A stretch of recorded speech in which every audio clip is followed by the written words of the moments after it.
High school civics teaches that the judiciary is the quiet branch, a body possessing only judgment, standing far above the reach of daily politics.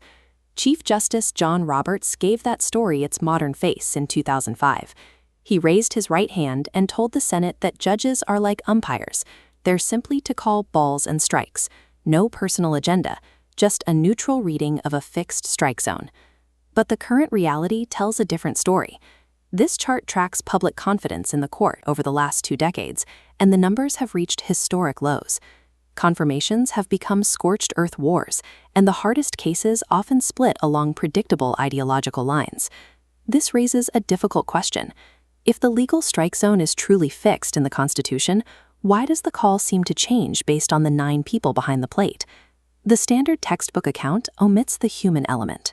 To fully understand the Supreme Court today, we have to test this neutral umpire ideal against the historical record.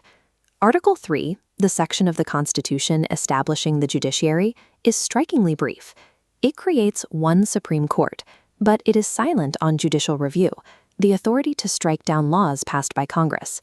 That power was actually claimed by the court in 1803. Caught in a partisan standoff, Chief Justice John Marshall used a case called Marbury v. Madison to assert that it is the province and duty of the judicial department to say what the law is. The defining authority of the court was forged through an act of political survival, not a clear constitutional grant. When the court uses that power to intervene in national debates, the record is often messy. In 1857, the justices attempted to settle the slavery question by decree, ruling that Dred Scott, an enslaved man, could never be a citizen. Far from resolving the issue, this judicial intervention helped move the country toward the Civil War.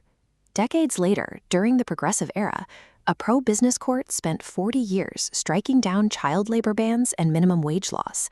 They justified these rulings by finding an unwritten liberty of contract in the 14th Amendment, which they used to block labor protections and enforce laissez-faire economics. The majority viewed this as defending individual freedom, but to their critics, it looked like unelected judges writing their own economic preferences into the law. This pattern isn't unique to one ideology. In the 1950s and 60s, Chief Justice Earl Warren led a court that aggressively expanded civil rights and liberties from the left. Many of these rulings, such as the unanimous dismantling of school segregation in Brown v. Board of Education, are now bedrock principles of American life. To reach these results, the liberal court relied on a living constitution framework. In cases regarding privacy, the majority didn't cite specific text, but argued that existing rights cast penumbras and emanations where new, unwritten protections resided. This creates an uncomfortable symmetry. The same methods used to expand rights from the left are cited when the court contracts them from the right. The neutral umpire ideal collapses in both directions. Because constitutional interpretation involves subjective human values, control of the bench has become a central political prize. The modern era of confirmation warfare traces back to 1987, when the Senate rejected Robert Bork following a fierce public debate over his judicial philosophy. The tactics escalated significantly in 2016, when a Senate majority held a vacancy open for 293 days, refusing to hold a hearing or a vote for nominee Merrick Garland. These rule changes and blockades eventually produced today's 6-3 conservative supermajority. Confirmation warfare is the logical result of an institution that was never truly neutral. When the power of the court is this vast, the battle to staff it will always be fierce. We see the stakes of this battle in cases like Bush v. Gore, where the court stepped in to halt a recount and effectively decide a presidential election. The current conservative majority argues they are moving away from politics by stripping unwritten rights out of the Constitution and returning power to elected legislatures.